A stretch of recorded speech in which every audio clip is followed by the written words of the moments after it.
Recent గా online లో ఒక వీడియో చూసాను, నాకు చాలా బాధేసింది.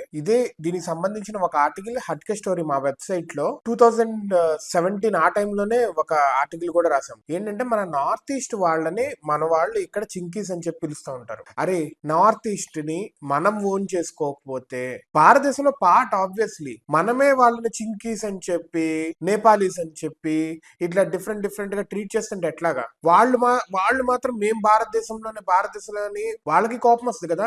మన ఇంట్లో వాళ్ళే మనల్ని వెళ్ళగొట్టేస్తున్నారే, లేకపోతే మనల్ని తక్కువ చేసి చూస్తున్నారే. ఇప్పుడు మీ ఇంట్లో వాళ్ళే మిమ్మల్ని తక్కువ చేసి చూస్తే మీకు కోపం రాదా? లేకపోతే నువ్వు పరాయి వాడివి అని చెప్పి ఎక్కిరిస్తే కోపం రాదా? అలాగా వాళ్ళని మన భారతదేశం వాళ్ళే చింకీస్ అని చెప్పి బాగా పిలుస్తా ఉంటారు, అమ్మాయిల్ని అబ్బాయిల్ని వీళ్ళని. లేకపోతే నేపాలీస్ అని చెప్పి, వీళ్ళు అదే చైనీస్ అని చెప్పి ఇట్లాగా. ఒక అతను వాపోతున్నాడు, we're not chinkies, we're not Nepalese or Gorkhas, we're not Japanese, we're not Chinese, don't call us chinkies, we're Indians అని చెప్పి అతను ఏడుస్తున్నాడు. పాపం నార్త్ ఈస్ట్ చాలా బాగుంటుంది, రండి చూడండి, ఎన్వైరన్మెంట్ కి నేచర్ కి ఎంత బ్యూటిఫుల్ గా ఉంటుందో, మేము పార్ట్ ఆఫ్ ఇండియా అని చెప్పి తను ఏడుస్తున్నాడు. నాకు చాలా బాధేసింది. అరే, వాళ్ళు కనుక నార్త్ ఈస్ట్ అరుణాచల్ ప్రదేశ్ వీళ్ళకి కనుక చైనా వాళ్ళేమో మాతో కలుపుకుంటా అంటారు, వాళ్ళ కనుక కోపం వచ్చి స్టేట్ వెళ్ళి కలిస్తే ఏంటి పరిస్థితి? మన పరిస్థితి ఏంటి? మనము వాళ్ళని కొత్త పెళ్లి కూతురు లాగా చాలా జాగ్రత్తగా రెస్పెక్ట్ఫుల్ గా, డబ్బులు ఎక్కువైనా కానీ వాళ్ళకి అక్కడ మిలిటరీ ఫోర్స్ అవన్నీ పెట్టాల్సిన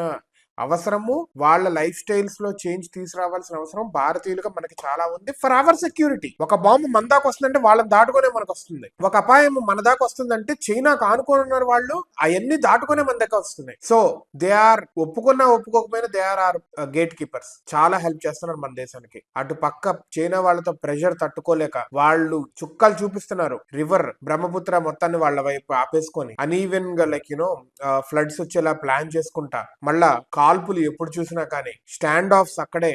ఎప్పుడు ఏమవుతో తెలియదు. ఏదైనా కంట్రీకి వెళ్తున్నారు అంటే వయా చైనా వెళ్ళాలంటే ఇప్పుడు అరుణాచల్ ప్రదేశ్ వాళ్ళకి టెన్షన్, ఎందుకంటే వాళ్ళు ఇండియన్ పాస్పోర్ట్ ఒప్పుకోవట్లేదు, ఒకళ్ళిద్దరిని ఇలాగే ఇబ్బంది పెడుతున్నారు. సో మన దేశంలో ఏమైనా వాళ్ళు చైనా వాళ్ళు ఏ యాక్షన్ తీసుకోవాలన్నా ఫస్ట్ వాళ్ళు దులుపుతుంది అరుణాచల్ ప్రదేశ్ వాళ్ళని. దయచేసి నార్త్ ఈస్ట్ వాళ్ళని ఎవరైనా కానీ మీకు కనిపిస్తే గౌరవప్రదంగా చూడండి, ఫ్రెండ్లీగా ఆదుకోండి, ఏ అవసరం ఉన్నా కానీ హెల్ప్ చేయండి. చింకీస్, చైనీస్, జపనీస్, నేపాలీస్, గోర్ఖాస్ అని చెప్పి మాత్రం పిలవద్దు దయచేసి. వాళ్ళందరికీ నార్త్ ఈస్ట్ అంతా కోపం వచ్చి వాళ్ళతో కలిసిపోతే ఏంటిది? ఒంటి చేతి పరిస్థితి అయితే మంది. Be careful.